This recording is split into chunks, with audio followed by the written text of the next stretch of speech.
เป็นศิลปินเพราะว่าเราชอบแบบนี้มากๆค่ะชอบร้องชอบเต้นนะคะแล้วก็การร้องการเต้นทำให้หนูรู้สึกว่าหนูรู้สึกว่าแบบอันนี้อยากแชร์ให้ฟังเพราะหนูคิดว่าหนูแชร์ให้พี่ๆฟังได้นะรู้สึกว่ามันเป็นแบบบางสิ่งบางอย่างที่ทำให้หนูก้าวข้ามความทุกข์ที่หนูมีกับคุณพ่อได้อะไรประมาณนี้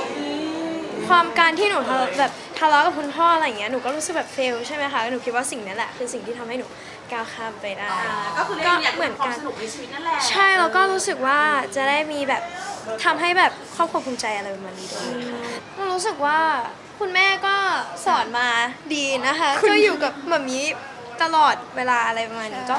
สอนแบบทุกคนก็หนูก็เห็นหลายๆคนก็เขียนบอกว่าเราทัศนคติดีหนูก็คิดว่ามองโลกในมุมบวกนะคะแต่ก็บางวันเราก็อาจจะมีอยากมองในมุมลบแต่มองในมุมบวกน่าจะดีกว่าอันนี้คือคำแนะนำให้ทุกคนนะคะแต่ว่าต้องแบบกันกรองคำพูดนิดนึงเพราะด้วยความที่แบบหนูเป็นคนพูดอะไรแล้วก็อาจจะเร็วไปนิดนึงค่ะประมาณนั้น